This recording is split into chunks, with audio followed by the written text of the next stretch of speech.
കേരളം അർഹിക്കാത്ത ഒരു ദുരന്തമാണ് നിയമസഭാ തിരഞ്ഞെടുപ്പിലൂടെ വന്നത് എന്ന് ഈ ചുരുങ്ങിയ സമയം മലയാളി മനസ്സിലാക്കി തുടങ്ങിയിട്ടുണ്ട്. ഓഖിയും നിപ്പയും പ്രളയവും കോവിഡും മറികടന്നവരാണ് നമ്മൾ. UDF ഗവൺമെന്റിനെയും നമ്മൾ മറികടക്കും.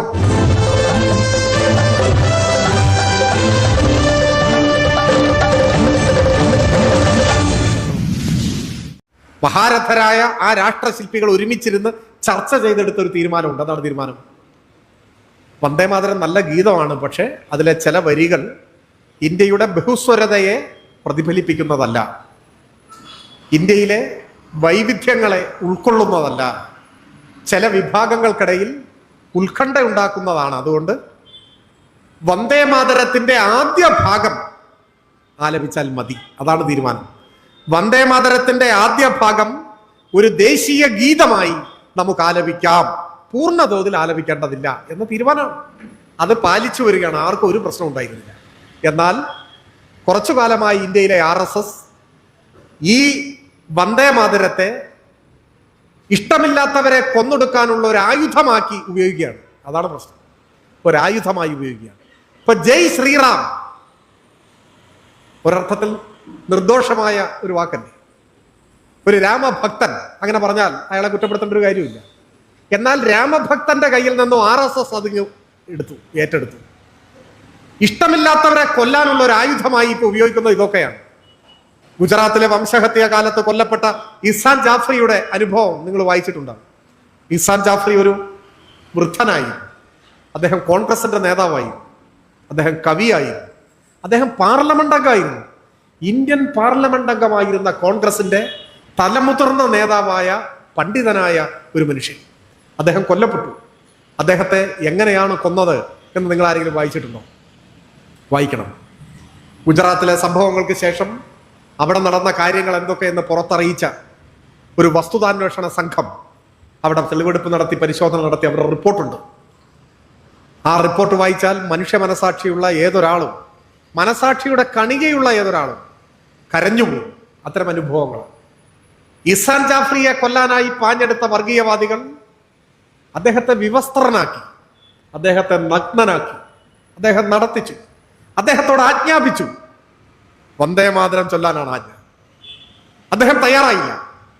അദ്ദേഹത്തിന്റെ വിരലുകൾ മുറിച്ചു, അദ്ദേഹത്തിന്റെ കൈകൾ വെട്ടിമാറ്റി, അദ്ദേഹത്തിന്റെ കാല് മുറിച്ചെടുത്തു, തീക്കുണ്ടത്തിലേക്ക് കൈകാലുകൾ ഛേദിക്കപ്പെട്ട ആ ശരീരം എടുത്തെറിഞ്ഞു, ചുട്ടുകരിച്ചു. നമ്മുടെ രാജ്യത്ത് പ്രധാനമന്ത്രിയുടെ ജന്മനാട്ടിൽ ആയിരക്കണക്കിന് മനുഷ്യരാണ് ഇങ്ങനെ കൊല്ലപ്പെട്ടത്. അവരെ കൊന്നുതള്ളിയ കൊലയാളി സംഘം കൊല്ലുന്നതിന് മുൻപ് നിസ്സഹായരായ മനുഷ്യരോട് ആജ്ഞാപിച്ചത് നിങ്ങൾ വന്ദേമാതരം ചൊല്ലുന്നതാണ്. RSS ഇപ്പൊ തീരുമാനിച്ചിരിക്കുന്നു, എല്ലാ ചടങ്ങുകളിലും വന്ദേമാതരം പൂർണ്ണമായി ആലപിക്കണം. സ്വാതന്ത്ര്യലബ്ധിയുടെ സമയത്ത് ദേശീയ നേതാക്കൾ തീരുമാനിച്ചത് വന്ദേമാതരത്തിന്റെ ആദ്യ ഭാഗം ദേശീയ ഗീതമായി ആലപിക്കാന്ന. ആർക്കും അതിൽ എതിർപ്പില്ല. വന്ദേമാതരം ഒരു കുഴപ്പമില്ല. എന്നാൽ ഇവരിപ്പോ അതിനെ ഏറ്റെടുത്തിട്ട് പറയുകയാണ് ഇത് പൂർണ്ണ തോതിൽ ആലപിക്കണം. കേരളത്തിന്റെ മണ്ണിൽ ആദ്യമായി RSSന്റെ ആജ്ഞ അനുസരിച്ച് വന്ദേമാതരം പൂർണ്ണ തോതിൽ ആലപിക്കപ്പെട്ടത് VD സതീശന്റെ സത്യപ്രതിജ്ഞാ വേളയിലാണ്. ഒരക്ഷരം കൊണ്ടുപോലും അദ്ദേഹം ലോക് ഭവനെ അതൃപ്തി അറിയിച്ചില്ല. ഉടനെ നാഗ്പൂരിൽ നിന്നും പുറത്തിറങ്ങുന്ന RSSന്റെ മുഖപത്രമുണ്ട്. ആ മുഖപത്രത്തിന്റെ പേര് ഓർഗനൈസർ എന്നാണ്. ഓർഗനൈസറിന്റെ മുഖപ്രസംഗത്തിൽ ഉടനെ തന്നെ കേരളത്തിലെ UDF സർക്കാരിനെ മുക്തകണ്ഠം അഭിനന്ദിക്കുന്നു. ഒരെതിർപ്പുമില്ലാതെ ഞങ്ങൾ പറഞ്ഞ പോലെ നിങ്ങൾ വന്ദേമാതരം പൂർണ്ണ തോതിൽ ആലപിച്ചു, അതുകൊണ്ട് നിങ്ങൾക്ക് അഭിനന്ദനം.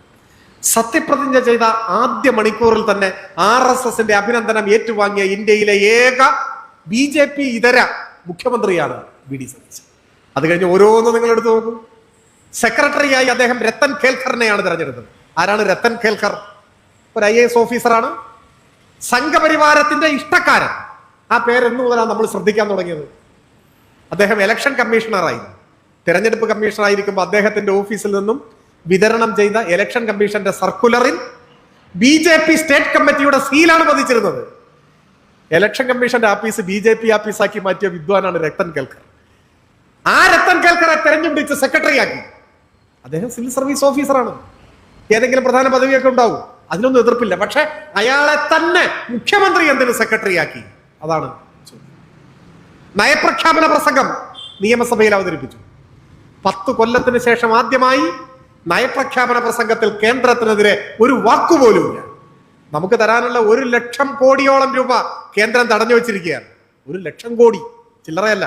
ഒന്നെന്ന് എഴുതിയിട്ട് 12 പൂജ്യം ഇടണം, അപ്പോഴാണ് 1,00,000 കോടി. ആ കേന്ദ്രത്തിനെതിരെ ദുർബലമായ ഒരു വിമർശനം പോലുമില്ല. 10 കൊല്ലത്തിന് ശേഷം കേന്ദ്ര വിമർശനമില്ലാത്ത നയപ്രഖ്യാപനം വന്ന ഉടനെ BJP സംസ്ഥാന കമ്മിറ്റി പ്രസ്താവനയിലൂടെ പ്രതികരിച്ചു. ഈ നയപ്രഖ്യാപനം ഞങ്ങളുടെ തെരഞ്ഞെടുപ്പ് പ്രകടന പത്രിക പകർത്തിയെടുത്തതാണ്, ഞങ്ങൾക്ക് ഇതിനോട് എതിർപ്പില്ല, ഇത് ഞങ്ങളുടെ നയപ്രഖ്യാപനമാണ്.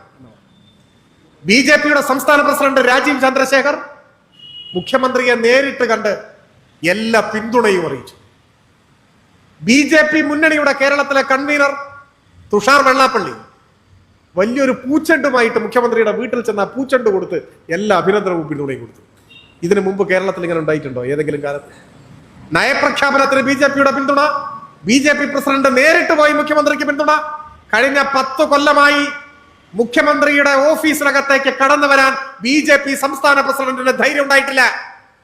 ഇപ്പൊ ആ പ്രശ്നമൊക്കെ അങ്ങ് മാറി. കേരളത്തിന് വേണ്ടി കേന്ദ്രത്തിന്റെ മുന്നിൽ ഇനി വിലപേശൽ ഉണ്ടാവില്ല. എല്ലാ യൂണിവേഴ്സിറ്റികളും ഗവർണർക്ക് വിട്ടുകൊടുത്തു. ഉന്നത വിദ്യാഭ്യാസ മന്ത്രി പറയുന്നു, ഗവർണറുമായിട്ട് ഗുസ്തി പിടിക്കാനൊന്നും ഞങ്ങളില്ല. നമ്മൾ എന്തിനാ ഗുസ്തി പിടിച്ചത്? കേരളത്തിലെ സർവകലാശാലകളെ കാവ്യവൽക്കരിക്കുന്ന RSS അജണ്ടക്കെതിരായിട്ടാണ് ഗുസ്തി പിടിച്ചത്. മതനിരപേക്ഷത സംരക്ഷിക്കാനാണ് ഗുസ്തി പിടിച്ചത്. ഒട്ടേറെ കാര്യങ്ങൾ ഈ 1.5 മാസത്തിനുള്ളിലുണ്ട്. ഞാൻ അത്തരം കാര്യങ്ങൾ പറഞ്ഞ് ഇനി സമയം കൂടുതൽ എടുക്കണം എന്ന് കരുതുന്നില്ല. 1 മണിക്കൂർ കൊണ്ട് അവസാനിപ്പിക്കണം എന്ന് കരുതി. ഇപ്പൊ തന്നെ 1.25 മണിക്കൂർ ആവാറായി. അപ്പൊ ഞാൻ അവസാനിപ്പിക്കുകയാണ്. പറഞ്ഞു വന്നത്, ഒരു സർക്കാരിനെ വിലയിരുത്താനുള്ള സമയമേ ആയിട്ടില്ല. ഭരണം തുടങ്ങിയതേ ഉള്ളൂ. പക്ഷെ ഈ 1.5 മാസത്തിനുള്ളിൽ ഇത്രമാത്രം RSS വിധേയത്വവും ജനവിരുദ്ധതയും സ്വജനപക്ഷപാതവും പിടിപ്പുകേടും പ്രകടിപ്പിച്ച മറ്റൊരു ഗവൺമെന്റ് കേരളത്തിന്റെ ചരിത്രത്തിൽ ഉണ്ടായിട്ടില്ല. കോൺഗ്രസിനകത്ത് തന്നെ ഈ കാര്യങ്ങൾ ഇപ്പോ പല വിധത്തിലുള്ള ചർച്ചകൾക്കും തർക്കങ്ങൾക്കും വെടിവെച്ചു. തമ്മിലടി തുടങ്ങി എന്നർത്ഥം. നമ്മൾ കരുതിയ ഒരു 6 മാസം കഴിഞ്ഞിട്ടായിരിക്കും കോൺഗ്രസിലെ തമ്മിലടി എന്നാണ്. 6 മാസമൊന്നും വേണ്ട. ഒരു പ്രമുഖനായ മന്ത്രിയുടെ പേഴ്സണൽ സ്റ്റാഫിലെ 2 പ്രധാനപ്പെട്ട ജീവനക്കാർ ഇന്നലെ തർക്കം മൂത്ത് രാജിവെച്ചു എന്നാണ് വാർത്തയിൽ കാണുന്നത്. അപ്പോ കേരളം അർഹിക്കാത്ത ഒരു ദുരന്തമാണ് നിയമസഭാ തെരഞ്ഞെടുപ്പിലൂടെ വന്നത് എന്ന് ഈ ചുരുങ്ങിയ സമയം മലയാളി മനസ്സിലാക്കി തുടങ്ങിയിട്ടുണ്ട്. പിന്നെ മലയാളികളെ സംബന്ധിച്ച് നമുക്ക് ശുഭപ്രതീക്ഷയുള്ളവരായിരിക്കാം. കാരണം ഓഖിയും നിപ്പയും പ്രളയവും കോവിഡും മറികടന്നവരാണ് നമ്മൾ. UDF ഗവൺമെന്റിനെയും നമ്മൾ മറികടക്കും എന്ന ശുഭാപ്തി വിശ്വാസത്തോടെ നമുക്ക് മുന്നോട്ട് പോകാം എന്ന് മാത്രം സൂചിപ്പിച്ചുകൊണ്ട് ഞാൻ എൻ്റെ വാക്കുകൾ അവസാനിപ്പിക്കുന്നു. അഭിവാദം.